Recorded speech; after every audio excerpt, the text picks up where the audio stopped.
উৎকণ্ঠাপূর্ণ উত্তরণের জন্য সকলেই যেন নিঃশ্বাস বন্ধ করে অপেক্ষা করে আছে। বৃহস্পতিবারের নির্বাচন, বৃহস্পতি এখনো তুঙ্গে আসেনি আমাদের। সব গ্রহেরই প্রভাব থাকবে, বৃহস্পতিরও থাকবে, শনিরও থাকবে, মঙ্গলও থাকবে। নির্বাচন হবে কি হবে না এই সংশয় থেকে হয়তো আমরা বের হয়ে আসার সময় হয়েছে। এখন নির্বাচন কিরকম হবে সেটা নিয়ে এখন এই মুহূর্তে আলোচনা চলছে। নির্বাচন কমিশনটা আরো ভালো হতে পারতো, এই ব্যাপারে কোনো সন্দেহ নাই। তাহলে আমরা একজন ভালো রেফারি ছাড়াই ভালো একটা খেলা এক্সপেক্ট করে বসে আছি। রেফারির সমস্যা আছে, লাইন্সম্যানদের সমস্যা আছে, খেলোয়াড় তো আমি পরে আনি, ওখানে ভাড়া করা খেলোয়াড়ও আছে। যারা স্কোরবোর্ড রাখছে সে স্কোরবোর্ড রাখার লোকেদেরও তো সমস্যা আছে। 1 ডজনের মতো সংস্কার কমিশন গঠন করা হলো। সংস্কার কমিশন 1 ডজনের অনেক বেশি। এই রিপোর্টগুলো এক জায়গায় রাখার জন্য একটা মিউজিয়াম করা উচিত। বড় বড় সংস্কার করে, সংবিধান সংস্কার করে আমরা লিখে দিলাম বাংলাদেশ আর কখনো স্বৈরাচারের উত্থান ঘটবে না। গাছের আগায় আমাকে তুলে দিয়েছেন আর গাছের নিচ কেটে দিয়েছেন।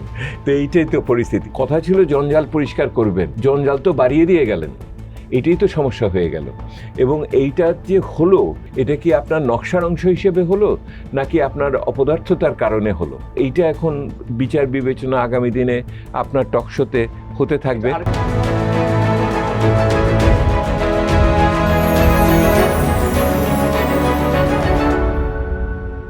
হ্যালো অ্যান্ড ওয়েলকাম টু আর কাবল প্রেজেন্টস কেমন সংসদ চাই। আর কাবেল বাংলাদেশের একমাত্র ইউএল এবং ভিডি সার্টিফাইড কেবল, যা A grade LME register copper ক্যাথোডে তৈরি এবং 100% ফ্লেম রিটার্ডেন্ট সম্পন্ন। আর কাবেল, ওয়্যারস উইদাউট ওয়ারিজ। আমাদের আজকের অতিথি অর্থনীতিবিদ এবং public policy analyst doctor Debapriya Bhattacharya.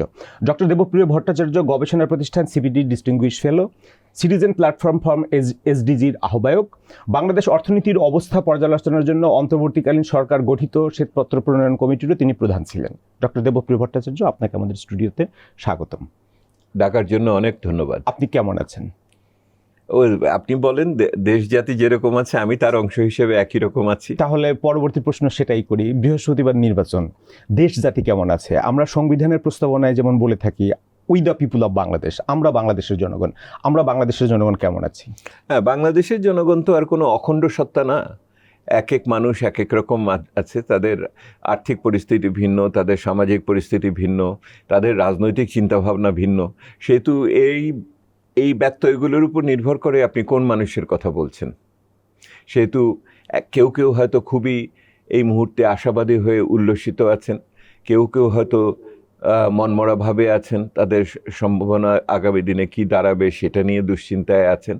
এবং আবার এই মানুষগুলো ভোটারের বাইরে যারা আছেন, যেমন ব্যবসায়ী গোষ্ঠী আছে, তাদের উত্তেজনা, তাদের উৎকণ্ঠা আরেক রকম আছে।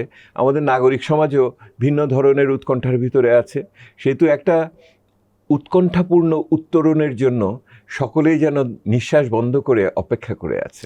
তাহলে বলা হচ্ছিল নির্বাচনের উপর একটা শনির দোষ বা শনির দশা, শনির অশুভ শক্তির প্রভাব কি এখনো সম্পূর্ণভাবে কেটে যায়নি?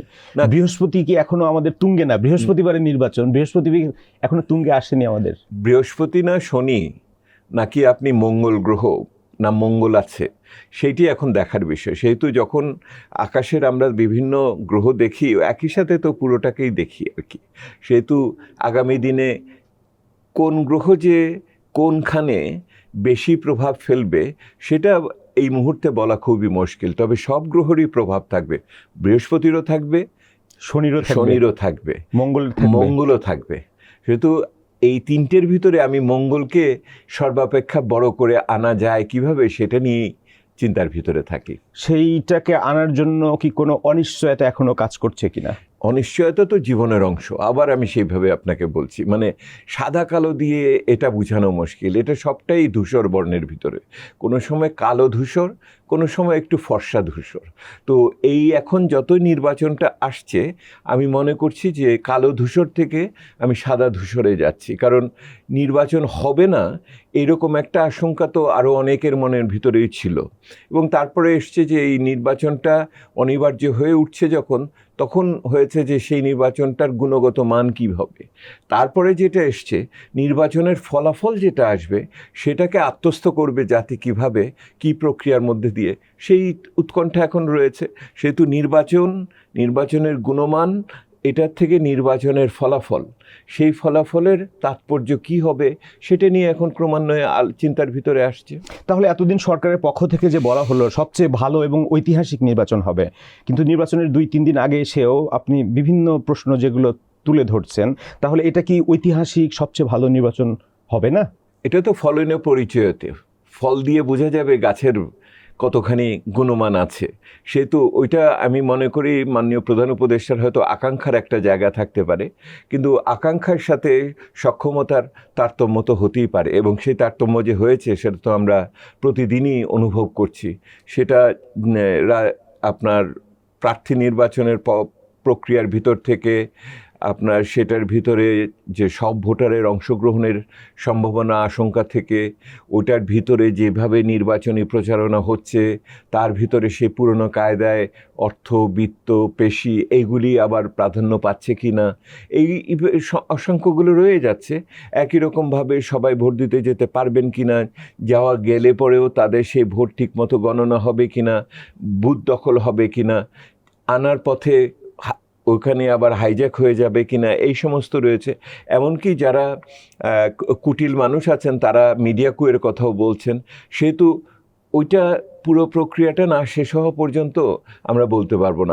আমি এইটুকু আপনাকে বলছি, একটা জায়গাতে আমরা উপনীত হয়েছি, সেটা হলো নির্বাচন হবে কি হবে না এই সংশয় থেকে হয়তো আমরা বের হয়ে আসার সময় হয়েছে।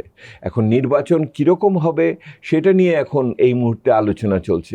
কিন্তু আপনি যদি আজ সকালে আমাকে বলেন, তাহলে আমার দুশ্চিন্তা হলো নির্বাচন হবে, ভালো মন্দ যাই হোক, কিন্তু সেই ফলাফলকে দেশ, জাতি, দল, প্রতিষ্ঠান, নাগরিকরা কিভাবে গ্রহণ করবে এবং সেটাকে আমরা কিভাবে সাংবিধানিক বা আপনার নিয়মতান্ত্রিক প্রক্রিয়ার ভিতর দিয়ে আত্মস্থ করব মসৃণভাবে, এই আশঙ্কাটা, এই চিন্তাটা আমার মনের মধ্যে আগের থেকে বাড়ছে যতই নির্বাচন কাছে আসছে। 90 সালে একটা গণঅভ্যুত্থানের পরে, একটা স্বৈরাচারী সরকারের পতনের পরে 91 সালে প্রথম নির্বাচন হলো। 91 থেকে আজ পর্যন্ত আমাদের এখানে যতগুলো নির্বাচন হয়েছে এর ভিতরে বলা হয়ে থেকে 4টে নির্বাচন মোটামুটি গ্রহণযোগ্য দেশ এবং বিদেশে। 91 সালের নির্বাচন, 1996 সালের নির্বাচন, 2008-এর নির্বাচন, আমি কয়টা বললাম, 91, 96, 2008, আরেকটা হয়েছে 2001। 4টে নির্বাচন মোটামুটি গ্রহণযোগ্য সবার কাছে। তো এবং সবগুলো নির্বাচনে অনুষ্ঠিত হয়েছে সবার কাছে না, যারা জিতেন তাদের কাছে, কিন্তু গণমানুষের কাছে তো একটা গ্রহণযোগ্যতা পেয়েছিল, যারা পর্যবেক্ষক ছিল তাদের কাছে একটা গ্রহণযোগ্যতা পেয়েছিল। এই 4টা ভালো নির্বাচনের সময় কি আপনি এখন যে অনিশ্চয়তার কথা বলছেন, বিভিন্ন ক্যালকুলেশনের কথা বলছেন, তখনও কি এরকম ছিল? না, এরকম ছিল না। কারণ হলো আপনি লক্ষ্য করে দেখেন যে সেই সময় যে শাহাবুদ্দিন সাহেবের যে সরকার ছিল 1991 সালের, বা পরবর্তীতে জাস্টিস লতিফুর রহমানের সরকার নিয়েও অবশ্য কথা হয়েছে কিছু। আপনি শেষে যখন আমরা ফখরুদ্দিন সাহেবের সরকারের সময় যখন আমরা হয়েছে 1996 সালে জাস্টিস হাবিবুর রহমান সাহেবের সরকারের আমলে হয়েছে, সেই সময় যেই সরকারগুলো ছিল সেই সরকারগুলো কোনো সেই অর্থে একটা অ্যাক্টর হিসেবে, মানে একটা সক্রিয় ক্রীড়ানক হিসেবে বা খেলোয়াড় হিসেবে মাঠে ছিল না। তারা গেম থিওরির অ্যাক্টর ছিল না। তারা সেই অর্থে এইটাকে এমন একটা পরিস্থিতিতে নিয়েছে, তারা নির্বিকারভাবেই হয়তো করেছেন, যদিও যারা হেরে গেছেন তারা তার ভিতরে সূক্ষ্ম কারচুপি দেখেছেন। কিন্তু এই মুহূর্তে যে সরকার নির্বাচন করছে তারা তো সেই অর্থে অংশগ্রহণকারী, তারা একটা পার্টি। কিভাবে তারা একটা পার্টি? কারণ হলো যে ওই যে প্রক্রিয়া করেছে জাতীয় ঐক্যমত্য কমিশনের মাধ্যমে, এবং সেই জাতীয় ঐক্যমত্য কমিশনের মাধ্যমে একটা রেফারেন্ডাম নিয়ে এসছে, ওগুলোতে তো কোনোদিন কোনো রেফারেন্ডাম ছিল না।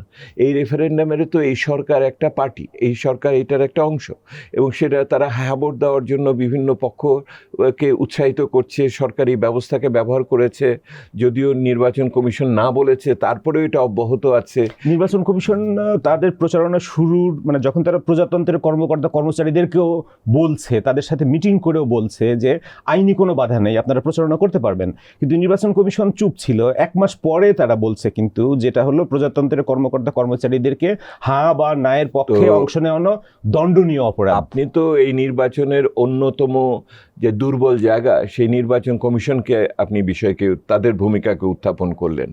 এই নির্বাচন কমিশন যেটা আছে, তাদের নিয়ত হয়তো কোনো সমস্যা হয়তো নাই, কিন্তু ক্ষমতা, সক্ষমতা, অভিজ্ঞতার দিক থেকে তো তারা খুবই দুর্বল আগের যে কোনো নির্বাচন কমিশনের চেয়ে। তাদের সামাজিক অবস্থান এবং তাদের যে গ্রহণযোগ্যতার যেই মাত্রা, তাদের যে ভাবমূর্তির বিষয় থাকে, সেগুলিতে তো তারা আগের চেয়ে অনেক তারা দুর্বল। তো সময় পেয়েছিল তাদের ভাবমূর্তিটাকে উজ্জ্বল করতে। না, এটা তো ভাবমূর্তি তো একদিনে 2 মাসে হয় না। 1 বছর 1.5 বছর সরকারি পদে থেকে ভাবমূর্তি উজ্জ্বল হয় না। এটা অন্য জায়গা থেকে ভাবমূর্তি উজ্জ্বল হয়। আপনার সাহস করে কথা বলার ব্যাপার একটা থাকে। আমি আপনাকে যেটা বলতে চাচ্ছি সেটা হলো, ওনারা হয়তো ভালো মানুষ, এবং ব্যক্তি বিশেষকে আমি ব্যক্তিগতভাবে চিনি, তাদের সম্বন্ধে আমি ব্যক্তি হিসেবে তাদের আমি কোনো সেই অর্থে কটূক্তি করতে চাই না, কিন্তু এটাকে পরিচালনা করার জন্য যেই ধরনের আপনার ভালো মানুষের যদি শির দ্বারা ঠিক না থাকে, এবং তারা যদি সেখানে সাহসিকতা এবং ঝুঁকি নেওয়ার ক্ষমতা যদি না থাকে, তাহলে আপনি তাদের যতই ক্ষমতা দেন না কেন, তারা সেটাকে প্রয়োগ করতে পারে না। এই যে 1 মাস সময় লেগেছে ওনাদের এই জায়গাতে আসতে, এবং তারপরেও ওনারা এটাকে বাস্তবায়ন করতে পারেননি। ওনারা তো প্ল্যাকার্ডগুলো সরাতে পারেন নাই সরকারি অফিস থেকে। ওনারা তো অন্যান্য উপদেষ্টারা যে গরম করার চেষ্টা করলেন মাঠকে, সেগুলোকেও কোনো নিয়ন্ত্রণে নিলেন না সেটার ভিত্তিতে। এবং এখনও মনের দিক থেকে প্রশাসন যে কোথায় আছে, এটাও তো তারা ঠিক মতো করে টিউনিং করতে পারলেন না। ইংরেজিতে টিউনিং করেন বলেন না, তো সেটাও তো ঠিক মতো হলো না। সেহেতু এই ভালো মন্দের বিচারটা আগামী দিনে হবে, একটা হলো আমার সরকারের, অন্তর্বর্তী সরকারের ভূমিকার ভিতর দিয়ে, আরেকটা তো হবে আমার নির্বাচন কমিশনের আচরণের ভিতর দিয়ে, সক্ষমতার ভিতর দিয়ে।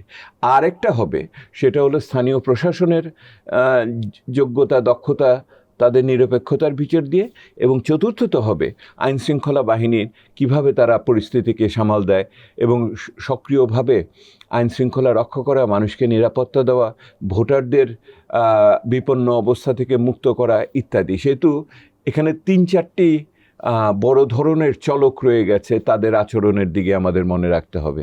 এবং সর্বশেষ পঞ্চম, এটা হলো আপনার এবং আপনার সহকর্মীদের, অর্থাৎ মিডিয়া কি ভূমিকা পালন করে। মিডিয়া আগামী দিনে এই দিনগুলোতে, যখন আমার বডি ক্যামের যুগ আসছে, যখন পুলিশ বডি ক্যাম নিয়ে চলবে, ওনারা কি ক্যাম নিয়ে কোথায় যাবেন, এবং যেহেতু এখন আপনার টেলিফোন নিয়ে, সেলফোন নিয়ে যাওয়ার যেই বিধিনিষেধ ছিল সেটা উঠে গেল, তারপরে ওনারা এখন আগামীতে কি করবেন এটাও দেখার বিষয়। সেহেতু সরকার, নির্বাচন কমিশন, স্থানীয় প্রশাসন, আইন শৃঙ্খলা প্রয়োগকারী সংস্থা এবং মিডিয়া, এই 5টি বড় বড় চলক আছে। তারা এই নির্বাচনকে শুধু যে প্রভাবিত করবে তা না, এই নির্বাচনের গ্রহণযোগ্যতাকে সামনে নিয়ে আসার জন্য বড় ধরনের ভূমিকা রাখবে। এই নির্বাচন কতটুকু অন্তর্ভুক্তিমূলক হচ্ছে, শেষ পর্যায়ে এসে এই বিতর্কটা আবারও সামনে চলে আসছে এবং জোরে সোরে। দেখুন, দুটো শব্দ তো ব্যবহার হয়, অন্তর্ভুক্তিমূলক এবং অংশগ্রহণমূলক। হ্যাঁ, তো এই দুটোর শব্দটার ভিতরে ইংরেজি শব্দ হলো এনিগমা আছে, অর্থাৎ এটার ভিতরে একটা ম্যাজিক আছে, বা কে কিভাবে বুঝে তার উপর। এটা অনেকটা হলো সৌন্দর্য কার চোখে কীরকম, সেই রকম। অন্তর্ভুক্তি শব্দটার কিছু গোষ্ঠী এটাকে শুধুমাত্র পতিত সরকারের শাসক দলের অংশগ্রহণের সাথে যুক্ত করে দেখেন। আবার কেউ অন্তর্ভুক্তি শব্দটাকে হয়তো মানুষের, সব ধরনের মানুষকে ভোট দেওয়ার সুযোগ আছে কিনা সেটার সাথে মিলিয়ে দেখেন।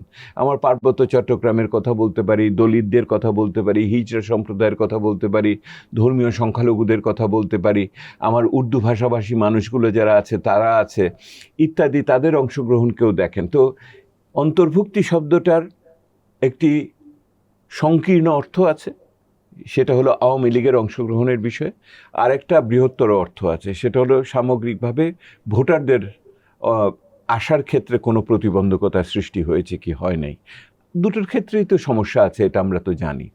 তবে আওয়ামী লীগের অন্তর্ভুক্তি করার ব্যাপারে এটা শেষ সময়ে এসে এই কথা বলাটার আর খুব বড় তাৎপর্য আছে বলে মনে হয় না। সেহেতু ওনাদের যেই ভোটটা আছে, ওনারা সেটা প্রয়োগ করার মাধ্যমে এই অন্তর্ভুক্তির সমস্যাকে যেদিকেই ওনারা প্রয়োগ করুক না কেন, সেটাকে ওনারা অতিক্রম করবেন কিনা, নাকি ভোট প্রয়োগ না করার মাধ্যমে ওনারা সেটাকে অতিক্রম করবেন কিনা, সেটাও দেখার বিষয়। কারণ কেউ যদি সচেতনভাবে ভোট দিতে না যায়, সেটাও কিন্তু এক ধরনের অন্তর্ভুক্তি। সেহেতু নেতিবাচক অর্থে অন্তর্ভুক্তি, ইতিবাচক অর্থে অন্তর্ভুক্তি। সেহেতু আমি অন্তর্ভুক্তি শব্দটাকে একটু দ্বন্দ্বাত্মিকভাবে ডায়ালেকটিক্যালি দেখি আর কি এই জায়গাটাতে। তবে আরও বড় অন্তর্ভুক্তির যে প্রতিবন্ধকতা আমার সমাজের ভিতরে রয়ে গেছে, অর্থ, বিত্ত, পেশি ইত্যাদির, সেই জায়গাটা কম আলোচনা খুলে পড়ে এটা ভোটারদের প্রতি অন্যায় হবে। তো এই সব কিছুর ভেতর দিয়ে 12 তারিখের নির্বাচনের মাধ্যমে যে সংসদটা গঠিত হতে যাচ্ছে, সেই সংসদটা আসলে সংসদের চেহারাটা কেমন হবে, এবং সেই সংসদ কেন্দ্রিক, নতুন সংসদ কেন্দ্রিক যে প্রত্যাশারও একটা তো জন্ম হয়েছে যে নতুন সংসদ আসলে, সরকার আসলে অ্যাজিপ আমরা একটা ম্যাজিক ল্যান্ডে পৌঁছে যাব, সব কিছু ঠিকঠাক হয়ে যাবে। কেমন সংসদ হচ্ছে আসলে? এটা তো দুঃখী বাঙালির একটা অবস্থান, মানসিক অবস্থান। দুঃখী বাঙালি যখনই যে কোনো দুঃখে থাকে, যখন অস্বস্তিতে থাকে, যখন ভীতিতে থাকে, যখন কষ্টে থাকে, তারা সবসময় একটি মনে করে অলৌকিক কোনো সমাধানের মাধ্যমে তারা উত্তরণ করবে। কিন্তু জীবনে তো অলৌকিক সমাধান নাই। জীবন আপনার ভালো মন্দ মিশিয়ে আমাদের আগামী দিনে ক্রমান্বয়ে মানে ইংরেজিতে যাকে বলে ইনক্রিমেন্টালি, অর্থাৎ বাড়তি কিছু করে নিয়ে আমরা আগাচ্ছি। সেহেতু আমার আগামী দিনের চিন্তা যখন করি তখন এই একই রকমভাবে দেখি, কারণ আমরা তো জীবন কম দেখলাম না বাংলাদেশে। সেহেতু অতি প্রত্যাশার ফলে হতাশা আসার আশঙ্কা সেখানে থাকতে পারে। তবে যেটা গুরুত্বপূর্ণ সেটা হলো বাংলাদেশের মানুষ এইটুকু বুঝেছে, এখন একটা নির্বাচন দরকার, একটা রাজনৈতিক উত্তরণ দরকার, এবং এই রাজনৈতিক উত্তরণ ব্যতিরেকে জনমানুষের প্রতিনিধি, ভালো হোক মন্দ হোক, অসম্পূর্ণ হোক বা পূর্ণ হোক, ওইটার মাধ্যমে দেশ শাসন করার জন্য তাদের একটা জাতীয় ঐকমত্য হয়েছে বলে আমার কাছে মনে করে। এবং এই যে শেষ সময় এসে কারা বাদ পড়ে গেল, তারা কেন এলো না, এই যে আলোচনাটা হচ্ছে, তারাও কিন্তু প্রকারান্তরে স্বীকার করে নিচ্ছেন যে একটা নির্বাচনের দরকার, আমাদের তো নিল না।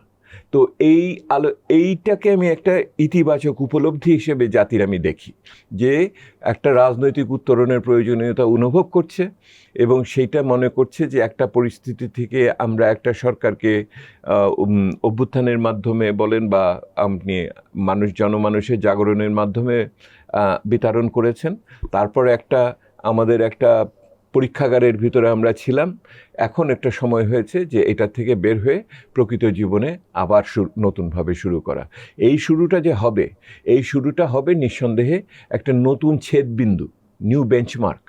ওইটার ভিত্তিতে আপনার হবে, যেটাতে আপনি আগের রাজনৈতিক সরকারের উত্তরাধিকারও থাকবে, আবার বর্তমান এই 2 বছরের কাছাকাছি সময়ের উত্তরাধিকারও তার সাথে থাকবে। এই দুটোকে সমন্বয় করে নতুন একটি ভিত্তিভূমির উপরে আমরা নতুন একটি রাজনৈতিক প্রক্রিয়ার ভিতরে অন্তর্ভুক্ত হতে যাচ্ছি। এবং সেখানে যদি জনমানুষের প্রতিনিধিগুলো যৌক্তিকভাবে আসে, তাহলে সেটা নিঃসন্দেহে আরেকটু সুশৃঙ্খলভাবে আমাদের আগানোর সুযোগ আছে। কিন্তু আপনি তো নির্বাচন নিয়ে যতখানি চিন্তিত, আমি তো বললাম আমার তৃতীয় আরেকটি দুশ্চিন্তা আছে, সেটা হলো নির্বাচনের ফলাফলকে কে কীভাবে গ্রহণ করে, এবং সেই নির্বাচনের ফলাফলকে আত্মস্থ করে দেশ, জাতি, রাষ্ট্র, সংবিধান, অন্যান্য যন্ত্র আমাদের যা আছে, সেই সমস্ত বিচার ব্যবস্থা, প্রশাসন, এটা আমাদের কিভাবে একটি নতুন সরকার গঠন করার ক্ষেত্রে কী ধরনের মসৃণ পরিস্থিতি সৃষ্টি করবে। আপনারা তো সময় পেলেই বলেন শপথ দিবে কে, হ্যাঁ, কিভাবে এখানে প্রধান হবে, ইত্যাদি ইত্যাদি বিষয়। তার মানে প্রশ্নগুলো রয়েছে, তো এইগুলো কি জীবন চলতে চলতে এগুলি সমাধান দিয়ে দিবে কিনা, এইটি আমি ভরসা করে আছি। নতুন সংসদের কাছে আপনার প্রত্যাশা কেমন? না, এইটা দেখেন, সমস্যাটা তো হলো এই, আমরা তো বলেছিলাম নতুন বন্দোবস্তে যাব, তাই না? আমার তরুণ ভাইরা আমাকে এত উজ্জীবিত করেছিল যে আমরাও বিশ্বাস করা শুরু করেছিলাম নতুন বন্দোবস্ত যাবে। নতুন বন্দোবস্তটা কি? নতুন বন্দোবস্তটা হলো যে পুরনো যে শাসক গোষ্ঠী যেইভাবে ক্ষমতাকে আহরণ করে, যেইভাবে ক্ষমতাকে প্রয়োগ করে, যেভাবে ক্ষমতার উপরে আমরা অসহায়ভাবে থাকি নাগরিকরা, সেই পরিস্থিতির পরিবর্তন ঘটবে এবং এমন একটা নির্বাচন ব্যবস্থা হবে যেটার ভিতরে অর্থ, পেশি, ধর্মের ব্যবহার সেইভাবে থাকবে না। মানুষ নৈতিক অবস্থান থেকে একটি আদর্শ মূল্যবোধের ভিত্তিতে একটা অর্থনৈতিক, রাজনৈতিক, সামাজিক এবং আন্তর্জাতিক কর্মসূচির ভিতরে আমরা উত্তরণ ঘটব। কিন্তু বাস্তবতায় কি দেখছি আমরা? বাস্তবতা তো যারা করবেন বলেছিলেন তারাই তো স্বীকার করছেন এটা হয় নাই। তারা তো ওই নতুন বন্দোবস্ত করার বিপরীতে তারা পুরনো বন্দোবস্তের ভিতরেই অন্তর্নিহিত হয়ে গেছেন। ওনারা নতুন বন্দোবস্তের কথা বলে পুরনো বন্দোবস্তের অংশ হয়ে গেলেন। ওনারা তা আন্দোলন সংগ্রামের ভিতরের যেই ধারাটা ছিল তার বদলে প্রচলিত রাজনীতির ধারার ভিতরে ওনারা একীভূত হয়ে গেলেন এবং সেই টাকা, সেই চাঁদাবাজি, সেই মনোনয়নকে রক্ষা করার জন্য বিভিন্ন ধরনের ছলচাতুরি, পরবর্তীতে নির্বাচনে ভোট পাওয়ার জন্য বিভিন্ন ধরনের কথাবার্তা, সেই আগের তরিকার মতো। এটা কি old wine in new bottle? মানে ওল্ড ওয়াইন তো ওটারও আবার সময় চলে গেছে কিনা সেটাও একটা বিষয়। বুঝেছেন? আপনি যে পুরনো পানীয়কে নিয়ে আসছেন, ওই পানীয়টার বুড়িগঙ্গার কিনা ওইটারও কি সময় পার হয়ে গেছে কিনা, তার এক্সপায়ারি ডেট হয়ে গেছে কিনা, এইটাও চিন্তা। এটা শুধুমাত্র বোতল বদলের ব্যাপার না, কিন্তু তার চেয়েও বড় কথা হলো ওই যে পুরনো পানীয় নতুন বোতলে আপনি যদি আনেনও, ওই বোতলটা ধরবে কে? ওই বোতলটা থেকে ওই পানীয়টা ঢালবে কে? সেই সংসদের সদস্যরা তো হলো ওনারা। সেহেতু ওইটার দিকে আছে যে পুরনো বন্দোবস্তের অংশ হিসেবেই ওনারা আসলেন। আমরা দেখলাম যে কারা কারা বিত্তশালীরা কিভাবে মনোনয়ন পেলেন, একাধিক জায়গা থেকে দাঁড়ালেন, তাদের পরিবারের আয় ব্যয় কী পরিস্থিতিতে আছে আমরা এটা দেখছি। তো সেহেতু আগামী দিনে তারা তাদের এই বিত্ত বৈভবকে শুধু সে সুরক্ষা করবেন তা না, আরও বেশি বাড়ানোর জন্য চেষ্টা করবেন। এবং সেটা যখন বাড়ানোর জন্য চেষ্টা করবেন, তখন আমার নাগরিক সমাজ, তার দল, ভোটাররা কিভাবে প্রতিক্রিয়া দেখায় সেটি দেখার বিষয়। পরিবর্তন যদি কিছু আনতে হয় তাহলে আগামী দিনে পরিবর্তনটা ভোট দেওয়ার ভিতরে হবে না, ভোট দেওয়ার পরবর্তীতে জবাবদিহি সৃষ্টি করার ভিতরে হবে। আমি অক্টোবর, নভেম্বর, ডিসেম্বর মাসে বাংলাদেশের বিভিন্ন জায়গাতে 8-10টা জায়গাতে গেছি, স্থানীয়ভাবে আলোচনা করেছি। আমাদের নাগরিক ইশতেহার তৈরি করার জন্য 15টার মতো বিশ্ববিদ্যালয়ে আমরা যুবকদের নিয়ে ওয়ার্কশপ করেছি, বোঝার জন্য তাদের প্রত্যাশার সাথে আমাদের এখন আগামী দিনের প্রত্যাশার তফাৎ। আমি এটা আপনাকে বলবো, প্রত্যাশার ক্ষেত্রে কী তারতম্য দেখেছি নবীন এবং প্রবীণদের ভিতরে। তো সেইখান থেকে যেটা উপলব্ধির ভিতরে এসেছে সেটা হলো যে ওনাদের ভিতরেও একটা অতৃপ্তি কাজ করছে যে যেই প্রক্রিয়ার ভিতর দিয়ে আমরা নির্বাচন করে সামনে যাচ্ছি। কিন্তু এইটা ওনারা বারবার যেটা বলেছেন, আগের চেয়ে মানুষ অনেক বেশি সচেতন। বুঝেছেন? আপনি যদি ইতিবাচক জায়গাটা দেখেন অন্য যে কোনো নির্বাচনের প্রাক্কালের থেকে, আগের চেয়ে নাগরিকরা অনেক বেশি সচেতন। এবং আমি বিভিন্ন জায়গায় যখন গেছি, নাগরিক সংলাপ করেছি, এবং তখন যখন স্থানীয় যারা নির্বাচন করবেন তারা যখন এসেছেন, একই বিভিন্ন দলের লোকেরা যখন বাধ্য হয়েছেন আমাদের সাথে সামনে সারিতে বসা, তখন যেটা আমরা লক্ষ্য করেছি ওনাদের ভিতরে কিছুটা বিনয় এখনও আছে। ওনাদের ভিতরে আমি বিনয় লক্ষ্য করেছি এবং ওনারাই বলেছেন আমরা যদি ঠিকমতো দিতে না পারি, প্রত্যাশা পূরণ করতে না পারি, তাহলে দেশে থাকতে পারবো না, এলাকাতে থাকতে পারবো না। এইরকম একটা ভীতি এখনও কাজ করছে। আমি এটা দেখেছি, ওনাদের বিনয় এবং ভীতি। এই বিনয় এবং ভীতিটাকে আগামী দিনে আমরা ধরে রাখবো কেমন করে? সে আগামী দিনে ধরে রাখার ক্ষেত্রে এই নাগরিক সমাজের, এই যুব সমাজের, এই পেশাজীবীদের কণ্ঠস্বরটা কিভাবে থাকবে। যেমন আমি উদাহরণ হিসেবে বলি, ওনারা বলেছেন আমরা যখন আলোচনা করেছি এই জবাবদিহিটাটা আনবো কীভাবে, পরিবর্তনটা হবে কীভাবে, পুরো বন্দোবস্ত নতুন না হলেও আধা বন্দোবস্ত হবে কি না, তখন ওনারা বলেছেন এলাকাতে ওনাদের বছর বছর জবাবদিহি করতে হবে। আমাদের এখন কোনো জবাবদিহিতার কোনো তরিকা নাই, আমাদের কোনো কাঠামো নাই। সেহেতু এলাকার এমপি কোনো সময় এলাকাতে থাকে না, সবই ঢাকা শহরে, ওনারা তো বিত্তশালী। তো ওনারা কিভাবে বছর বছর ওনাদের কাজের হিসাব দিবেন, এবং ওনারা যে সরকার থেকে অর্থ পান, চাকরি দেন, এগুলোকে কিভাবে স্বচ্ছতার সাথে ওনাদের ওয়েবসাইট, ওনাদের অফিস, এইখানে বিলবোর্ড, এগুলির মাধ্যমে কিভাবে আগামী দিনে আরও বেশি স্বচ্ছ করে ওনাদের জবাবদিহিতার ভিতরে আনা যাবে, এইটার ভিতরে এইটা যেমন একটা বড়ভাবে এসেছে। ওনারা বারবার বলেছেন যে রিকল মেথড তো দিল না, এত যে জাতীয়ভাবে আমরা কি সংসদের উপরে দায় দায়িত্ব দিচ্ছি, সেটা কি হবে সেটা হলো পরের কথা। আদৌ গণভোট মানে কি ভোট পাবে, কতজন ভোট দিবে, তার ভিতরে কতজন হ্যাঁ দিবে কি না দিবে, এই আলোচনা আমি করতে পারি আপনার সাথে। কিন্তু কথা হলো যে ওনাদের তো রিকল করা, ফেরত নেওয়ার মেথড তো আমরা দিতে পারলাম না। যদি আমার 50% মানুষ যদি একটা দরখাস্ত লিখে বলে একে আর আমাদের পছন্দ হচ্ছে না, সেটাও তো দিল না। রিকলিং সিস্টেম তো আরেকটু অ্যাডভান্স স্টেজে। আমাদের এখানে না ভোটের সিস্টেম ছিল, যে কোনো প্রার্থীকে আমার পছন্দ নয়, দেখেন আপনি লক্ষ্য করে কিন্তু বাদ দিয়ে দেখেন আপনি লক্ষ্য করে এই যে ইলেকশন কমিশনের কথা বললাম, এই ইলেকশন কমিশন কত বড় অপকারটা করলো। না ভোট যখন আমরা 2008 সালে ইন্ট্রোডিউস করা হলো, আরপিওকে সংশোধন করে, জনপ্রতিনিধিত্ব আইনকে সংশোধন করা হলো, নির্বাচনের আইনকে সংশোধন করা হলো, তখন আমরা বললাম যে না ভোটের বিধান দিতে হবে সমস্ত সংসদীয় আসনে। জি। এবং না ভোট আমার হিসাবে প্রায় 4 নম্বর কি 5 নম্বর দল হিসেবে বের হয়েছিল। জি, 4 কি 5 নম্বর দল হিসেবে বের হয়েছিল।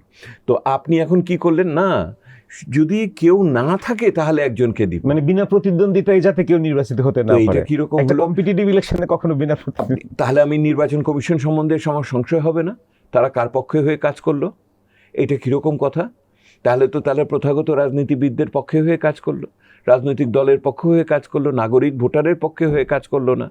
এই সমস্ত জিনিসেই তো সংশয় সৃষ্টি হয়েছে যে ওনারা যদি এইরকম আচরণ করে থাকেন, যেটা হলো হ্যাঁ ভোটের পক্ষে প্রচারণাকে আটকানোর ক্ষেত্রে, প্রশাসনকে নিরপেক্ষ রাখার ক্ষেত্রে, আপনার এই ভোটারের ব্যালট, আপনার বিদেশের ব্যালটকে, পোস্টাল ব্যালটকে ব্যবস্থাপনার ক্ষেত্রে, দেখেন পোস্টাল ব্যালট একটা যুগান্তকারী পদক্ষেপ ছিল, কিন্তু তার ফলাফল তো খুব বেশি সুবিধার হয় নাই, মানুষ তো খুব বেশি ভোট দেয় নাই, বা ওনারা এটা ব্যবস্থা করতে পেরেছেন কিনা, এটা ব্যবস্থাগত ত্রুটি কিনা সেটাও বুঝতে পারেন।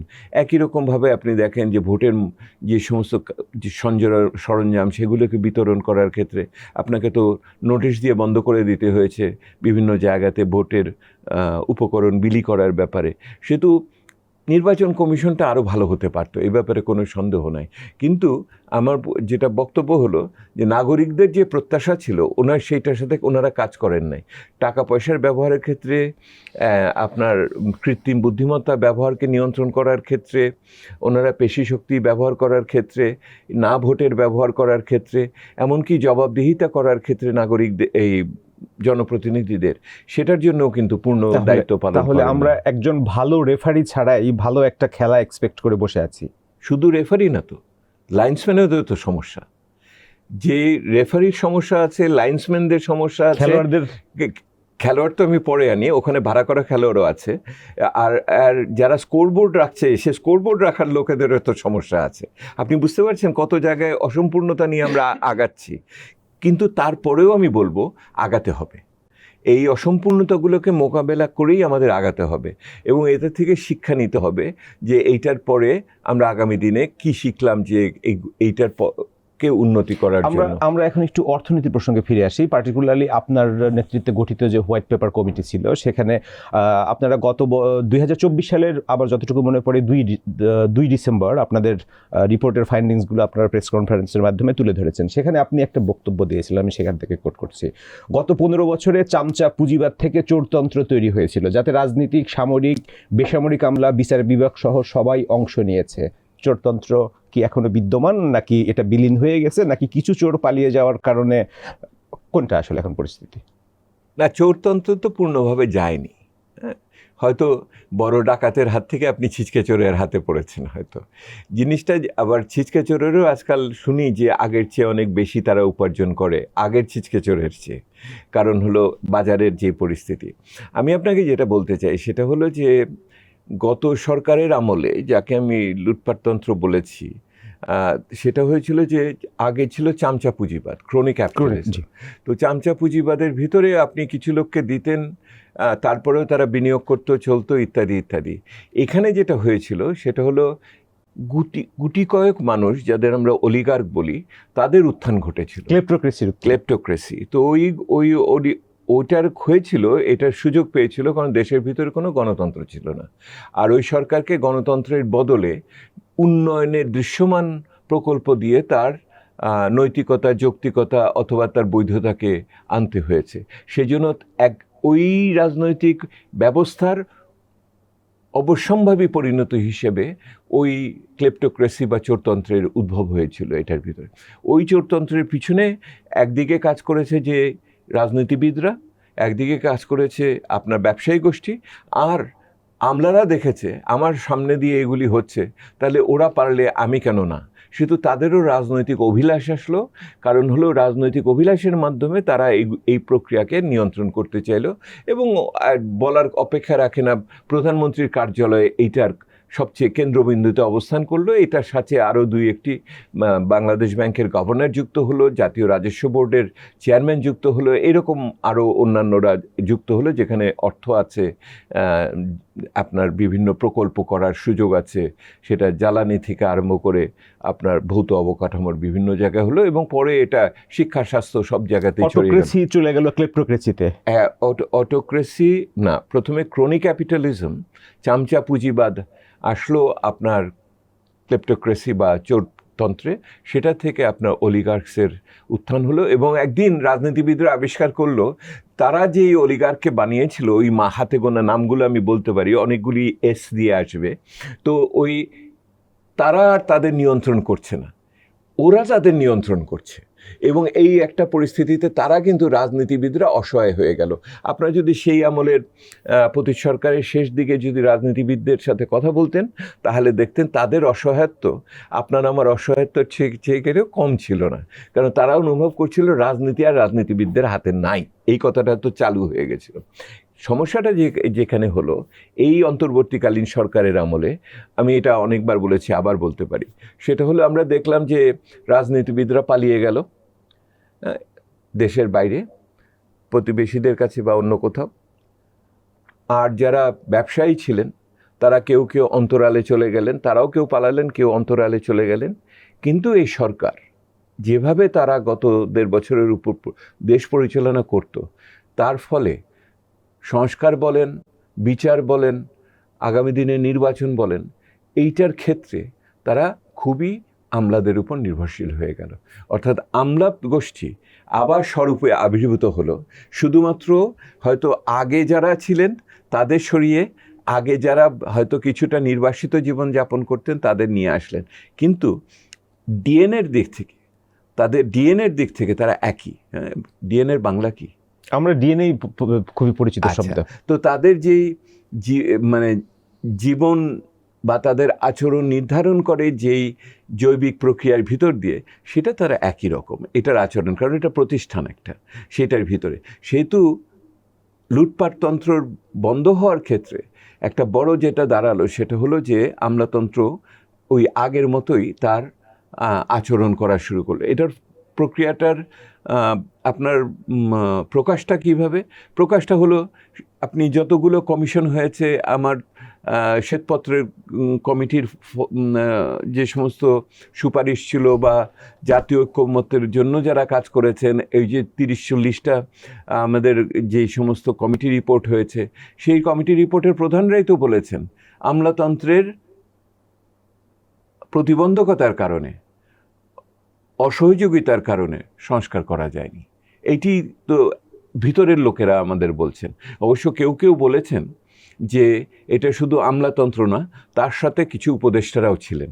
আপনি আজ থেকে 6 মাস আগে আমি বলেছিলাম সরকারের ভিতরে সরকার আছে, সরকারের ভিতরে সরকাররা এই কাজের ভিতরে এই একই রকম সংস্কারের পক্ষে ছিল বলে মনে হয় না। যদিও তারা আবার বলেছে ওই সরকারের ভিতরে সরকার যে সংস্কারের জন্য আরও সময় দরকার, নির্বাচন এত তাড়াতাড়ি দরকার নাই। তারা আবার নির্বাচনের বিরুদ্ধে করেছে, তারা সংস্কারও করে নাই, নির্বাচনও করতে দিতে চায়নি। যাই হোক, আশা করি তারা সফল হবে না। তো এইটার ভিতর দিয়ে আমরা যেতেছি আমলাতন্ত্রের পুনরুত্থান। তো আগামী দিনের সরকার, যে রাজনৈতিক সরকার আসবে, আমরা প্রত্যাশা করতে চাই কেন আমরা যে তারা ভোটে নির্বাচিত হয়ে আসলে জবাবদিহির জায়গাটা তার শক্তি থাকবে।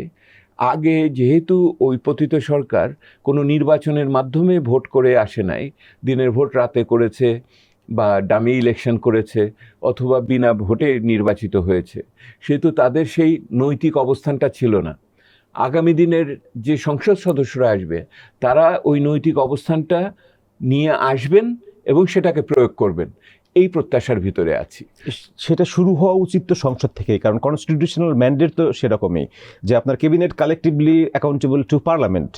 পার্লামেন্টে যদি সেই জবাবদিহির প্রক্রিয়াটা আমাদের যারা এমপি হয়ে আসবেন তারা যদি শুরু করেন, তাহলে তো এটা আস্তে আস্তে বিস্তৃতি লাভ করতে পারে। সোনার পাথর বাটি চাচ্ছেন, সেটা হলো সেটা আমরা পেতে চাই। আমি আপনাকে যেটা আপনি আমার চেয়ে ভালো জানেন, যে দলের ভিতরে যদি গণতন্ত্র না থাকে, সেই এমপি তার কতখানি সাহস আছে সে কোনোখানে দাঁড়িয়ে সে নিজের সরকারের প্রতি কোনো বিরূপ মন্তব্য করবে?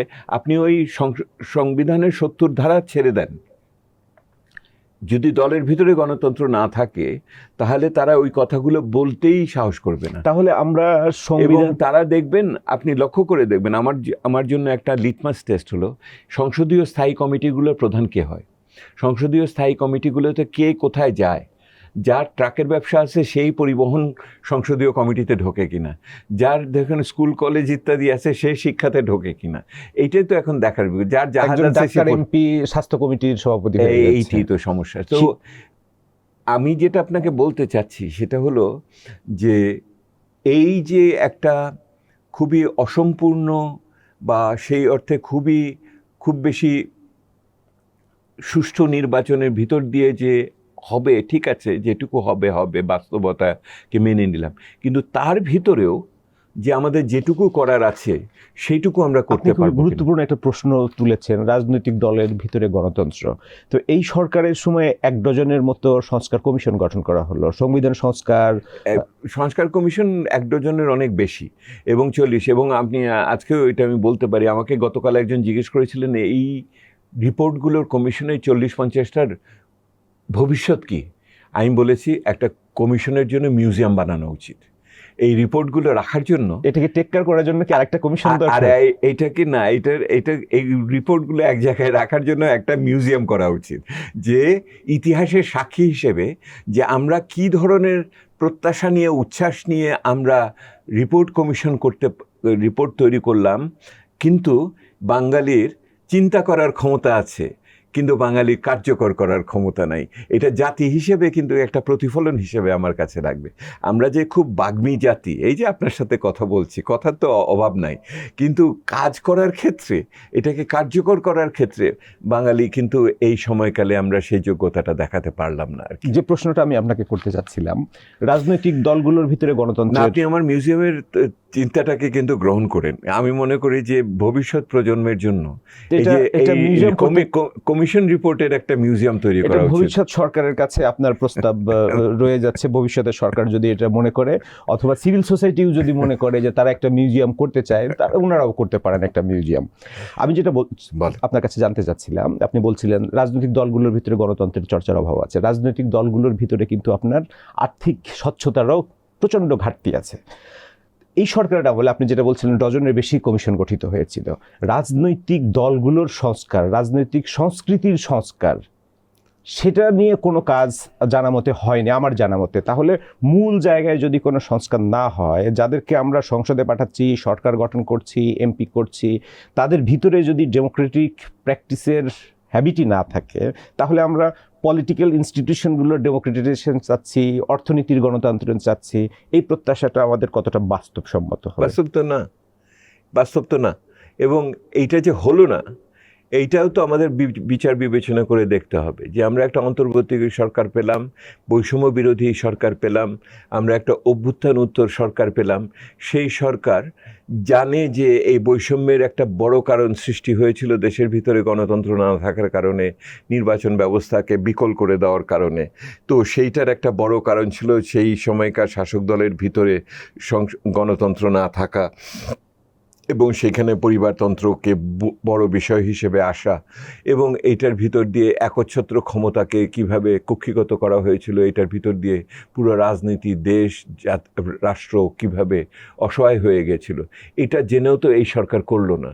তো এইটা তো অন্তর্বর্তীকালীন সরকারের কাছে আপনার প্রশ্ন দেওয়া উচিত, নির্বাচন কমিশনের কাছে প্রশ্ন দেওয়া উচিত যে ওনারা যে টাকা পয়সার হিসাব ওনাদের কাছ থেকে চাইলেন, যেই বেচারাদের আপনার নিবন্ধন দেওয়ার জন্য এত হয়রানি হলো নতুন দল ইত্যাদির জন্য, কিন্তু পুরনো দলের ক্ষেত্রে এই আচরণগুলোকে নিশ্চিত করা, যেগুলি আপনার জনপ্রতিনিধিত্ব আইনের ভিতরেও দেওয়া আছে, সেইটুকুও করার ক্ষেত্রে ওনারা করলো না। এইটিই তো একটা মানে বিষয় আর কি। তাহলে এখন বড় বড় সংস্কার করে, সংবিধান সংস্কার করে আমরা লিখে দিলাম বাংলাদেশে আর কখনো স্বৈরাচারের উত্থান ঘটবে না, সংবিধান সংশোধন করে আমরা এখন সংসদে আছে আমরা উচ্চ কক্ষ ইন্ট্রোডিউস করে দিলাম, আমাদের সমস্যার কি সমাধান তো হয়ে যাবে? আপনি গাছের আগায় আমাকে তুলে দিয়েছেন আর গাছের নিচ কেটে দিয়েছেন।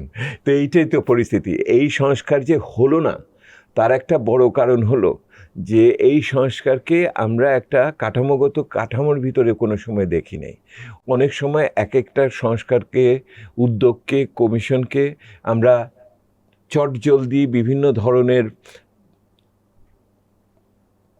আপনি প্রণোদনার মাধ্যমে বা কোনো গোষ্ঠীর আগ্রহের কারণে বিভিন্ন সময় এটা হয়েছে, কিন্তু এটা যে একটা সামগ্রিকতা, বর্তমান সরকারের একটা বড় সমস্যাটা হলো এই যে এই বিদায়ী সরকারের, সেটা হলো যে তাদের কোনো নকশা ছিল না, অর্থনীতিতেও ওনাদের কোনো নকশা ছিল না, রাজনীতির ক্ষেত্রেও যে নকশাটা আসবে সেই নকশাটা ওনারা তথাকথিত আপনার জাতীয় ঐক্যমত্যের উপরে তৈরি করার ক্ষেত্রে নির্ভরশীল হয়েছেন, যেখানেও অংশগ্রহণের ক্ষেত্রে বিভিন্ন ধরনের সমস্যা রয়ে গেছে।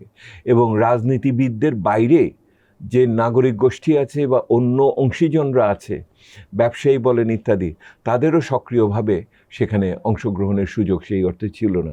তাহলে আপনার ওইটার যে সামাজিক বৈধতাটা, সেইটা তো সেইভাবে গৃহীত হয়নি, এবং সামাজিক বৈধতার সুযোগ না থাকার কারণে কি বিষয়ের উপরে আমরা মতামত দিচ্ছি সেগুলোও কিন্তু অনেক ক্ষেত্রে প্রভাবিত হয়েছে। এই সরকারের যে পলিটিক্সটা তারা করছে, যে পলিটিক্স, এটা কতটা ডেমোক্রেটিক ছিল? না, প্রথম কথা হলো তো সরকার তো ডেমোক্রেটিক না, কারণ সরকার তো ওনারা এসছেন, কিছু গুড এক্সাম্পল তো সেট করতে পারতেন। ওনারা তো এসছেন নাগরিক অভ্যুত্থানের ফলশ্রুতিতে, সেই তো ওইটা ওনার গণতন্ত্রের উৎস হিসেবে ওনারা দেখছেন। প্রতিনিধিত্বশীল প্রথাগত গণতন্ত্রের সরকার তো এটা না। তো সেহেতু এইটা একটা বিষয়। যদিও এই সরকারের ম্যান্ডেট বা কতখানি ক্ষমতা আছে সেটা নিয়ে আমাদের বিভিন্ন বিতর্ক এটা হয়েছে। সর্বশেষ বিতর্কটা তো আমরা অর্থনীতিবিদরা করছি, যে যেই সমস্ত প্রকল্প নিয়েছে, যে সমস্ত চুক্তি করছে, সেই চুক্তি করা প্রকল্পগুলো নেওয়ার ক্ষেত্রে ওনাদের দীর্ঘমেয়াদে যে তাৎপর্য, সেইটা করার ওনাদের অধিকার আছে কিনা, উচিত কিনা। অধিকার এবং উচিত দুটো বিষয় এখানে আছে। তাহলে ফিউচার গভর্নমেন্টের উপরে কি তারা কোনো কিছু চাপিয়ে দিয়ে যাচ্ছে কিনা, কোনো দায়ভার যেটা ক্যারি করে নিতে হবে? আমার কাছে তো আশ্চর্য লাগে যে আগামী দিনের সরকার যেগুলি আসতে পারেন, ওনারা যেই দলগুলো আর কি, তারা তো বিন্দুমাত্র এগুলি নিয়ে বিচলিত কিনা আমার কিছু তো বুঝি না। কারণ তারা তো দেখছে না যে কত বড় বড় আর্থিক প্রকল্প নেওয়া হচ্ছে, যে কী পরিমাণে বৈদেশিক ঋণ নেওয়া হয়েছে। বৈদেশিক ঋণ তো এখন আগের সরকারের চেয়ে 10 গুণ বেড়ে গেছে, এবং এইটার ফলে যে আমার দায় দেনা পরিস্থিতি কি দাঁড়িয়েছে, আমার রাজস্ব আদায় কি দাঁড়িয়েছে। আপনি একই রকমভাবে বিভিন্ন ধরনের চুক্তি করছেন, যেই চুক্তি 1 বছর না, 10 বছর না, 20 বছর না, 40 বছরের জন্য আপনাকে চাইলেই তো বের হয়ে আসতে পারবেন না, আপনি এটা পারবেন না। আপনি এখন বোয়িং কিনবেন বলেছেন 25টা না 26টা, ওই বোয়িং কেনার থেকে আপনি আসবেন না। আর তার আগে যুক্তি করতে হবে এয়ারবাস কিনবেন বলেছিলেন, ওইগুলোর কি হলো, সেইটার কোনো আলোচনা এখনও নাই, সেখানে স্বচ্ছতা নাই। তো সেহেতু আপনি তো হরেক কিসিমের ভিতরে আপনি কে রেখে যাচ্ছেন এই সরকার। এখানে কথা ছিল জঞ্জাল পরিষ্কার করবেন, জঞ্জাল তো বাড়িয়ে দিয়ে গেলেন, এটাই তো সমস্যা হয়ে গেল। এবং এইটা যে হলো, এইটা বাই ডিজাইন হলো না বাই ডিফল্ট হলো, মানে এটা কি আপনার নকশার অংশ হিসেবে হলো নাকি আপনার অপদার্থতার কারণে হলো, এইটা এখন বিচার বিবেচনা আগামী দিনে আপনার টকশোতে হতে থাকবে। আরেকটা কমিশনও তো হতে পারে এইটার কিভাবে এইটা হলো। হ্যাঁ, এইটা তো এক ধরনের, আমরা অনেকেই, আমার যারা সহকর্মীরা আছেন, তরুণ সহকর্মী, তারা পিএইচডি থিসিস লিখবেন এটার উপরে, কিভাবে একটা রিফর্ম করতে হয় না, how not to do reforms, এইটার উপর টেক্সট বই লেখা যায়। আমাকে একটু ছুটি টুটি দিলে আমি নিজেই লিখতাম, কারণ আমি আউটসাইডার ইনসাইডার, বাইরে থেকে ভিতরে। আপনি আমার আলোচনায় ধারাবাহিকভাবে অংশ নিলে আমরা এই আলোচনাটা করতেও পারি নির্বাচনের পরে। হ্যাঁ, করতে পারি, নির্বাচনের পরে আমরা আলোচনাটা করতে পারি। আমাদের নির্বাচনটা এখনো যেটা বলা হয়ে থাকে জিরো সাম গেম। না, আমি আপনার কাছে যেটা আপনাকে বলতে চাচ্ছি সেটা হলো, নির্বাচনের পরে দেখেন আলোচনাটা এখনো হচ্ছে যে নির্বাচনের সংসদের কাঠামো কী হবে ইত্যাদি। কেউ ভালো করে কিন্তু আলোচনা করছে না ক্ষমতা হস্তান্তর কিভাবে হবে। ক্ষমতা হস্তান্তরের জন্য যে আলোচনাটুকু শুধু এসেছে সেটা হলো যে কে শপথ পড়াবেন। সেটা যদি স্পিকার না থাকে, রাষ্ট্রপতি যদি গ্রহণযোগ্য না হয়, তাহলে প্রধান বিচারপতি হতে পারেন বা অন্য কেউ একজন। এমপিদের শপথের কথা বলছেন? আমি মন্ত্রিসভার শপথ। আমি আগে তো এমপিদের করাতে হবে, তারপরে তো তাদের দলীয় নেতা নির্বাচন হবে, তারপরে তো প্রধানমন্ত্রী। আমি স্পিকার পদত্যাগ করেছেন, কিন্তু ডেপুটি স্পিকার কিন্তু পদত্যাগ করেনি, জেলে আছেন। হ্যাঁ, ঠিক আছে, আমি এগুলি কনভিকশন হয়, আমি এগুলির ভিতর ঢুকছি না। বিকল্প কিছু আছে না, বিকল্প হবে, এই বিকল্প এসে যাবে, এটা তো অসুবিধা নেই। দেশ যখন আমরা স্বাধীন করেছিলাম তখন প্রফেসর ইউসুফ আলী শপথ পাঠ করিয়েছিলেন বৈদ্যনাথ তলাতে। ইতিহাস একটা সমাধান বের করে দিয়েছিল, এখানেও একটা সমাধান বের হয়ে যাবে, এটাতেও আমার সমস্যা হবে না। সমস্যাটা তো হবে এই সংসদকে তো আপনি আবার দ্বিবিধ দায়িত্ব দিয়ে পাঠিয়েছেন। ওই যে কেউ বলেন ওই ঐক্য কমিশনের যে এই সংসদ প্রথমে সংবিধান গণপরিষদ হিসেবে কাজ করবে, এটা কোথায় কিভাবে আছে আমি ভালো করে বলতেও পারবো না আর কি। মানুষও বলতে পারবে কিনা যারা ভোট দিতে যাচ্ছে 2 দিন পরে। তো তারপর ওইটা কখন শেষ হবে, কতখানি গ্রহণযোগ্য হবে, ওইটার ফলে কোনো অচলাবস্থার সৃষ্টি হবে কিনা, যে সংসদ তার পূর্ণকালীন দায়িত্ব পালন করার ক্ষেত্রে, মানে পূর্ণাঙ্গ দায়িত্ব পালন করার ক্ষেত্রে কোনো প্রতিবন্ধকতার সৃষ্টি হবে কিনা, তখন নির্বাচন নিয়ে আবার কেউ বিতর্ক করবে কিনা, যারা নির্বাচনে অংশগ্রহণ করলেন না এখন তারা এটাকে সুযোগ নিয়ে আবার কোনো প্রতিবন্ধকতা সৃষ্টি করবেন কিনা, এইগুলি বিষয় তো সামনে রয়ে গেছে। সেহেতু নির্বাচন না, এই লক্ষণ রেখা পার হলে পরে আপনি যে আরো কি চোর ডাকাতের হাতে পড়বেন কিনা এটা তো আপনি বলতে পারেন। সামনের রাস্তায় কি আছে আমরা জানি না, কিন্তু কি হওয়ার আশঙ্কা আছে এইটা কিছু আমরা চিন্তা করতে পারি। সেহেতু মানুষ ভোট নিয়ে এখন চিন্তা করছে, ভোটটা পার হলে পরেই হবে এই সংসদের কি ভূমিকা হবে, এবং এই যে হ্যাঁ ভোট না ভোটের ব্যাখ্যা কিভাবে হবে। আমি আপনাকে সাধারণ উদাহরণ বলি। ধরুন, এটা আমরা এখন বুঝতে পারছি যে মার্কাতে ভোট যেভাবে পড়বে ওই হারে ভোট গণভোটে পড়বে না, এইটুকু সবাই বুঝে গেছে। হ্যাঁ, আচ্ছা ধরেন গণভোটে ওইখানে পড়লো 60%, এখানে পড়লো 40%। গণভোটে 40%-এর ভিতরে আপনার হ্যাঁ বললো ধরেন 30%। মানে আমি বলছি যে 30% মানে হলো 60% হ্যাঁ দিল, তো 4-6-24 মানে হলো 24% আপনার কার্যকর ভোট পুরা জনমানুষে। তো 24% কার্যকর ভোট দিয়ে আপনি পুরো দেশের সংবিধান সংশোধন করবেন, এটা কি আপনার নৈতিকতা বৈধতার ভিতরে পড়বে? আপনি চিন্তা করে দেখেন, গণভোটে হ্যাঁ পাওয়াও আপনার সমস্ত ধরনের বৈধতাকে নিশ্চিত করবে না। কারণ হলো অনেক অল্প সংখ্যক মানুষ যদি আপনাকে এটার পক্ষে বলে, যারা আপনার টোটাল সামগ্রিক ভোটারের অংশ হিসেবে অনেক কম, তখন এটার ব্যাখ্যার প্রশ্ন আসবে। এবং আমি তো চোখের সামনে দেখছি যে আগামী দিনে সংসদ যতখানি গুরুত্বপূর্ণ হবে, বিচার ব্যবস্থা তার চেয়ে কম গুরুত্বপূর্ণ হবে না। প্রতিদিন প্রতি সপ্তাহে অন্তত চ্যালেঞ্জ হবে, একটা না একটা যেমন যে গণভোটের কথা আপনি বলছেন যে জুলাই সনদ বাস্তবায়ন আদেশ, সেটা নিয়েই কিন্তু কোশ্চেন আছে। প্রেসিডেন্ট এরকম আদেশ জারি করতে পারেন কি পারেন না? কারণ প্রেসিডেন্টের আদেশ জারির ক্ষমতা 72 কনস্টিটিউশন হওয়ার পর থেকে আর আদেশ জারি নাই। এরপরে প্রেসিডেন্টের ল মেকিং পাওয়ার আছে অর্ডিন্যান্সের মাধ্যমে। সেই অর্ডিন্যান্সেও তারা যে পরিমাণে অর্ডিন্যান্স জারি করেছে এখন পর্যন্ত 122 বা 130, অতীতের সকল রেকর্ড ছাড়িয়ে যাবে, আজকে আরো কিছু হয়ে যাবে। এবং এই অর্ডিন্যান্সগুলোর মেয়াদ তো খুবই স্বল্প। সংসদ বৈঠক শুরু হওয়ার পরে 30 দিন এটা বেঁচে থাকবে। তাহলে ওই পার্লামেন্টের উপরে এগুলো বাঁচিয়ে রাখার বড় একটা দায়িত্ব বর্তাবে। যদি না পারে তাহলে এটার একটা আইনগত একটা ভ্যাকুয়ামও তৈরি হতে পারে। ওটা 3 রকমের হবে। কিছু ওনারা যেমন আছেন তেমন পাশ করিয়ে দেবেন, যেগুলির ফলে হয়তো সংসদের চলমানতাকে বিঘ্নিত না করে বা রাষ্ট্রকে চলমানতাকে বিঘ্নিত না করে সেগুলি ওনারা পাশ করে দিবেন। দ্বিতীয়ত কিছু কিছু ক্ষেত্রে ওনারা সংশোধন করবেন। ধরেন মানবাধিকার কমিশন হলো বা অন্যদের বিচার ব্যবস্থার ক্ষেত্রে হলো, এগুলিতে হয়তো এগুলো হয়তো তারা কিছু কিছু সংশোধন করবেন ওই 30 দিনের ভিতরে। আর তৃতীয়ত হলো কিছু দুই কথা ওনারা বেমালুম ভুলে যাবেন, ওগুলিকে ল্যাপস করা হবে, ওটাকে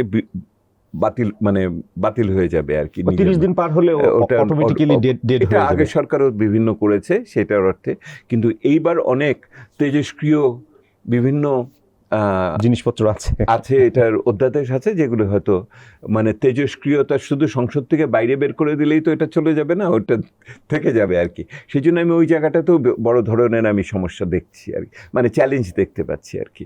আমরা যেটা জানার বিষয় সেটা হলো প্রধান প্রধান রাজনৈতিক দল তারা ইতিমধ্যে ওই অধ্যাদেশগুলো, ওই 100-150 অধ্যাদেশকে ইতিমধ্যে ওই 3 ভাগে ভাগ করেছে কিনা, যেটা তারা গ্রহণ করবে পূর্ণাঙ্গভাবে, যেটা তারা সংশোধন করবে, আর যেগুলোকে তারা বিলুপ্ত করে দিবে, এইটা ভাগ করেছে কিনা, এটা একটা বড় বিষয় কি হবে, কারণ এটা একটা অনেক বড় রাজনৈতিক বিবেচনার বিষয়। আমরা এবার একটু নির্বাচনের দলগুলোর প্রার্থীদের প্রতিশ্রুতির প্রসঙ্গে একটু যাই। বড় দলগুলো আপনার প্রতিশ্রুতি আপনি অবশ্যই পর্যালোচনা করেছেন। আমরা যদি স্বাস্থ্য বাজেটের কথাই বলি, 2 দলই স্বাস্থ্য বাজেটের প্রতিশ্রুতি দিতে 5 থেকে 8% করা হবে জিডিপির। আবার ট্যাক্স জিডিপি রেশিও 10 বছরের ভিতরে আপনার কেউ বলছেন 14%, কেউ বলছেন 15%। এই যে প্রতিশ্রুতি আপনি দেখছেন, আমি পার্টিকুলারলি 2টা বিষয় বললাম, সেই সক্ষমতা, আর্থিক সক্ষমতা, না এটা তো মানে বলা বাহুল্য। সেটা হলো আমি 2টো পরিবর্তন প্রত্যাশা করেছিলাম আমাদের নাগরিক প্ল্যাটফর্মের থেকে। আমরা যে নাগরিক ইশতেহার দিয়েছি সেটাতে আমরা এই 2টো পরিবর্তন আনার চেষ্টা করেছি। সেটা হলো, প্রথম কথা হলো যে এখন পর্যন্ত যত ইতিহাস আমাদের বলে, আমাদের যেই ধারণা অথবা যেই প্রবর্তন আছে সেটা যদি আপনি দেখেন, সেটা হলো আমরা ইকোনমিক্সের ভাষায় বলি সাপ্লাই ড্রিভেন, অর্থাৎ আমরা এগুলিকে যোগান দিব, এগুলি যোগান দিতে পারে। কিন্তু এটা ডিম্যান্ড ড্রিভেন পার্টটা, অর্থাৎ এটার চাহিদার জায়গাটা আমরা কোনো সময় সেভাবে বিবেচনায় রাখি নাই। চাহিদার জায়গাটাকে আমরা 2 ভাগে ভাগ করেছি। একটা হলো যে আপনি গড়ে যখন বলেন শিক্ষা দিব, স্বাস্থ্য দিব ইত্যাদি, তার মানে এই না যে আমার বিপন্ন মানুষগুলো, পিছিয়ে পড়া মানুষগুলো তারা এই শিক্ষা স্বাস্থ্য পাবে। আপনার আমার সন্তানরা হয়তো পাবে, কিন্তু অন্য যারা আছেন, কলিমুদ্দিন সলিমুদ্দিন বিভিন্ন জায়গাতে দুর্গম অঞ্চলে বসবাস করে, নদী ভাঙনের জায়গাতে বসবাস করে, অথবা পার্বত্য এলাকাতে বসবাস করে, অথবা মরু অঞ্চলে বসবাস করে উত্তরবঙ্গের, তারা এটা পাবেন কিনা এটা তো নিশ্চয়তা তারা না পেলে এই অর্থের মাধ্যমে তো বৈষম্য আরও বাড়বে। এইটাই তো সমস্যা। সেহেতু আপনি গড়ে যখন বলেছেন এই মানুষগুলোকে আপনি সাধারণভাবে দিবেন, এটা তো আগের তরিকা। এই যে পুরনো বন্দোবস্তর একটা লক্ষণ হলো এইটা, যে আগেও আপনি বলতেন যে শিক্ষা দিয়ে ভাসিয়ে দিব, এবং এমন শিক্ষা দিলেন যে কেউ এখন 5%ও ঢাকা ইউনিভার্সিটিতে ভর্তি হতে পারে না, এমন শিক্ষা দিয়ে আপনি ভাসিয়ে দিয়েছেন। তো বিল্ডিং বানিয়েছেন কিন্তু পড়াশোনা শিক্ষকরা পর্যন্ত পারে না। তো এই একটা বড় সমস্যা ওনাদের এই প্রতিশ্রুতিগুলোর ভিতরে রয়ে গেছে। অর্থাৎ প্রকৃত জনমানুষের, বিপন্ন মানুষের কাছে এটা পৌঁছাবে কিনা, গড়ের কথা যেটা বলছেন। এবং দ্বিতীয়ত যেটা হবে সেটা হলো যে এইটার জন্য প্রকৃত অর্থায়ন করার ক্ষেত্রে আপনার সামর্থ্য আছে কিনা, এবং সেটাকে আপনি কোথা থেকে এটা আনবেন। কারণ এটা যদি আপনি 2 টাকা এখান থেকে নেন, তাহলে 2 টাকা আরেক জায়গা থেকে কমাতে হবে। তো আপনি যে এখান থেকে কমাচ্ছেন, তো বাড়াচ্ছেন, ওইটা কমাচ্ছেন কোথায়, ওটা তো ওনারা বলেন না। সেহেতু আপনার তো, আমরা এটাকে বলি যে ইকুইলিব্রিয়াম মডেল লাগে, একটা ভারসাম্যপূর্ণ মডেল লাগে, যে এখান থেকে বাড়ালে ওখানে কমাতে হয়, ওখান থেকে, আর যদি আমি বাড়াতে কমাতে এটা না কমাতে চাই তাহলে আরও বাড়তি নিয়ে আসতে হয়। তো ওইটাই ওনারা ওই যে ট্যাক্স জিডিপি রেশিও বলেছে। তো ট্যাক্স জিডিপি রেশিওর ভিতরে ওনারা বলেন নাই যে ওইটার এখন 2/3 আসে ভ্যাটের থেকে, তাহলে কি ওনারা আমার ভ্যাট বাড়াবে আমার মানুষগুলোর প্রতি? আর আপনার সেই রহিমউদ্দিন, সলিমউদ্দিন, করিমউদ্দিনের উপরেই তো প্রেশার আরও বাড়বে। সেটাই তো বলতেছি, এইটাই তো পুরনো বন্দোবস্ত। কেন আমরা নতুন বন্দোবস্তের পিছনে আমি লাইন দিয়েছিলাম, এইটা কারণ হলে এই বন্দোবস্ত তো বদল করতে চেয়েছিলাম। কিন্তু তার চেয়ে সমস্যার কথা আপনাকে বলি, আমরা যেটাকে সমালোচনাতে বলছি সাপ্লাই ড্রিভেন যখন হয়, তখন আপনি বলেছেন একজন যে সবাইকে ট্যাব দিবেন, হ্যাঁ, অথবা আপনি অন্য কোনো একটা বড় ধরনের পোশাক দিবেন বা কিছু একটা করবেন, তো ইতিমধ্যে তো এই সাপ্লায়ার রেডি হয়ে গেছে। ওইটার জন্য যে আপনি কত টাকা বরাদ্দ করবেন আগামী বাজেটের ভিতরে, সেই টাকা কে পাবে, সে তারা নির্বাচনে কিভাবে ভূমিকা রাখছে, এগুলি তো এখন ইতিমধ্যে আমরা তো শুনছি। ভূমিকা রাখা মানে কি তারা ইনভেস্ট করতে শুরু করে দিয়েছে ইলেকশনে? তারা তো নিঃসন্দেহে, আপনি তো জানেন যে নির্বাচনের মনোনয়ন পাওয়াটাই হলো বড় বিষয়, এবং সেটার চেয়ে নির্বাচনে জেতার খরচ অনেক কম হয়, আপনার মনোনয়নের খরচ অনেক বেশি হয়, এটা তো এখনও আমরা জানি। তো আমি যেটা আপনাকে বলতে চাচ্ছি, এই প্রতিশ্রুতিগুলোর সমস্যাটা হলো এরাও পুরনো বন্দোবস্তের প্রতিশ্রুতির অংশ হিসেবে এসছে, সাপ্লাই ড্রিভেন এবং সাপ্লায়ার। সরবরাহকারীও ঠিক হয়ে গেছে, সরবরাহ আপনি, আমি একটু কঠিনভাবে বললাম ঠিক হয়ে গেছে, হয়তো না, এটা আগামী দিনে আমরা দেখতে পাবো। কিন্তু এর চেয়ে আরেকটা যেটা বড় সমস্যা হয়েছে সেটা হলো যে এই প্রতিশ্রুতিগুলোকে পরিকল্পনাতে নেওয়া হয়নি অনেক ক্ষেত্রে, কিছু কিছু পরিকল্পনা নেওয়া হয়েছে, যেমন আমরাও বলেছি, বিএনপিও বলেছে, হয়তো জামাতও কিছুটা বলেছে, সেটা হলো যে স্কুলে আমাদের খাওয়ার ব্যবস্থা করতে হবে, বাচ্চাদের মিড ডে মিল দিতে হবে। সকাল 8টার সময় একটা বাচ্চা আসে, বিকাল 4টে পর্যন্ত সেই অঞ্চল থেকে হেঁটে আসে, ওই খিদে পেটে নিয়ে সে এইখানে পড়াশোনা করা তার পক্ষে সম্ভব না, ঝরে পড়ে, নিউট্রিশনের পুষ্টির সমস্যা হয়, মনোযোগের সমস্যা হয় শিক্ষক এবং ছাত্রদের জন্য। বাংলাদেশের সমস্ত স্কুলে আমাদের মধ্যাহ্ন খাওয়ার ব্যবস্থা করতে হবে, এবং এই টাকাটা আমার নিজের দেশের অর্থ থেকে দিতে হবে। ওইটা ফকিরের মতো ভিক্ষা করে এনে আমার বাচ্চাদের 2টো বিস্কুট খাওয়ানোর পয়সা আমি দিতে পারি না, আর মধ্য আয়ের দেশ হব, এলডিসি থেকে বেরোচ্ছি, এইটার ভিতরে তো এইটা সম্ভব না। তো এইটা আপনি করবেন, এবং এটা করতে গেলে আপনার একটা সামাজিক অন্তর্ভুক্তি লাগবেন, কারণ এই খাওয়া দাওয়া ব্যবস্থাপনা ইত্যাদির বিষয়ে ভারত বা অন্যান্য দেশে যারা করেছে তারা সামাজিক অন্তর্ভুক্তি, এটা আবার জবাবদিহিতার অংশ। ওনারা এই কথাটা বললেন কিন্তু পরিকল্পনার পূর্ণাঙ্গটা তুলে ধরলেন না। আমি যেটা বলতে চাচ্ছি, আবার সেই পুরনো বন্দোবস্ততে চলে যাবে কিনা, যে খাওয়াটা যে দিবে সেই ওই অর্ধেক খাওয়া মেরে দিবে কিনা, ওইটার ভিতরে ভেজাল দিবে কিনা।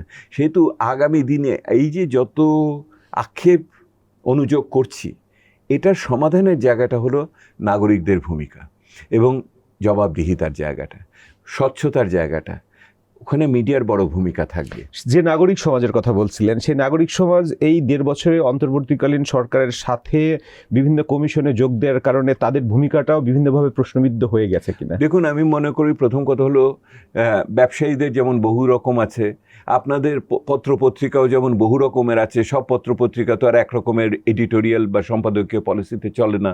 আপনাদের যেমন বিভিন্ন ধরনের পত্রপত্রিকার বা টেলিভিশনের মালিকরা আছে, তাদের যেমন ব্যবসায়ী স্বার্থ আছে ইত্যাদি, তাদের ভিতরে বৈচিত্র্য আছে, ভালো মন্দ বলছি না, বৈচিত্র্য আছে। নাগরিক সমাজের মধ্যে বৈচিত্র্য আছে। নাগরিক সমাজ চলে তার নৈতিক ভিত্তির উপরে, তার একটা মূল্যবোধের ভিত্তিতে। সেই মূল্যবোধ তো ভিন্ন ভিন্ন ভিন্নভাবে আপনি যেখানে সেরকমভাবে আছে।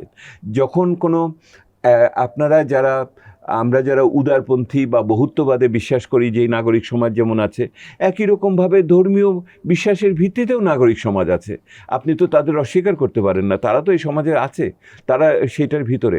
সেহেতু নাগরিক সমাজ বললে পরেই আপনি একটা কোনো অখণ্ড সত্তা বুঝছেন, এটা আমি মনে করি না। এদের ভিতরে পার্থক্য আছে এবং সকলের দায়িত্ব সকলে নেওয়ার কোনো কারণ নাই এটার ভিতরে। কারণ ওই যে পতিত সরকার, তারও তো নাগরিক সমাজ ছিল, তারাও তো পয়লা বৈশাখে চা বিস্কুট খেত যে গণভবনে, ছিল না? তো ওই নাগরিক সমাজ তো আর আমরা নাগরিক সমাজ না, আর আমাদের উপর অত্যাচার হতো। তো ওইটা তো আমি কি তাদের দায়িত্ব নিব? তারা তো সকলে পলায়নপর হয়ে গেছে এখন।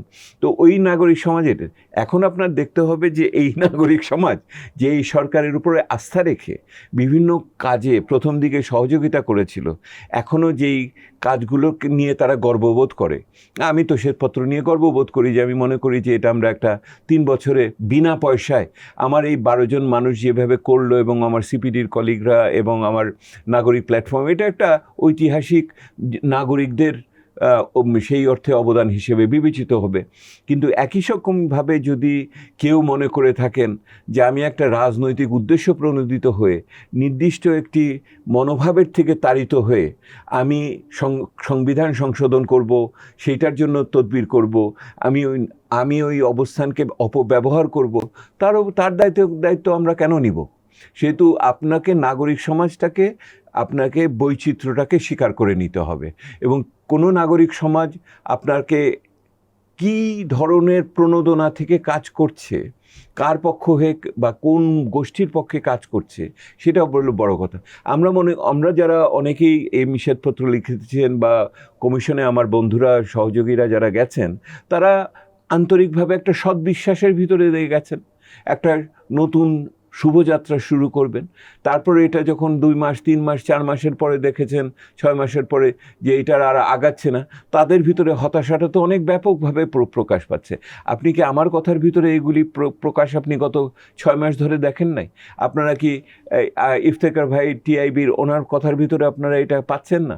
আরও অনেক যারা কমিশন ছিলেন তারা এই কথাগুলো বলছেন না? যারা জ্বালানি নিরাপত্তার ভিতরে কাজ করেছেন, বাংলাদেশ ব্যাংকের ভিতরে যারা কাজ করেছেন, জাতীয় রাজস্ব বোর্ড নিয়ে যারা কাজ করেছেন, যারা আইটি নিয়ে কাজ করেছেন, এরা তো সবার ক্ষেত্রে এই কথাগুলো একই রকমভাবে সত্য। সেহেতু আপনি কিছু না করে ভালো মানুষ থাকতে পারেন।